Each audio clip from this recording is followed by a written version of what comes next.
What's up, y'all? So I thought it'd be cool to go over this diag I had today.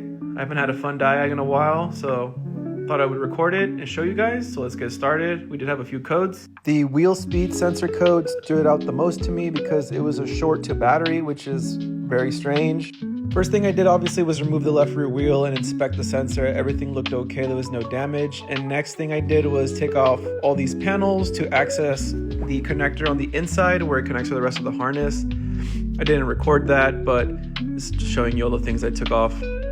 Of course, everything was perfectly fine, so back to the drawing board. We did have a radar code and a camera code.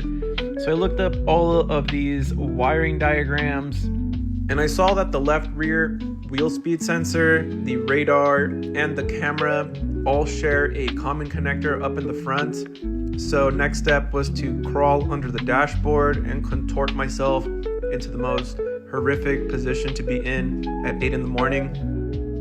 At first, I genuinely thought I was going to have to remove the dash to access these connectors because I could not see them. And I did actually partially remove the dashboard panels on the left side as well as the instrument cluster. But thankfully, right before I crashed out, I did finally find the connectors using this mirror, and they were actually very easily accessible. So I stuck my hand in there and I did notice they were completely soaked in water, which was very strange. Then I noticed that this 10mm bolt was holding all of the harnesses to the body of the car. So after taking that off, it was pretty simple to pull them towards me and inspect them. And I finally removed the connector I was looking for, and there was corrosion on one of the wires. Thankfully, it looked like the corrosion had just started and we caught it right on time, so I was able to use some electrical contact cleaner. I scrubbed it down, dried it out completely, and reinstalled using dielectric grease. After putting everything back together, I did spend a long time trying to find the source of the leak, but I was not successful.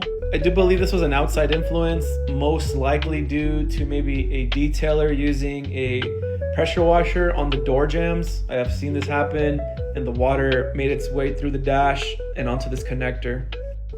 Anyways, after putting the car all back together, clearing codes and making sure everything was good, I did take the vehicle for a test drive. Nothing popped up on the dash, everything was solid. And that concluded the diag. Thanks for watching. We'll see you next time.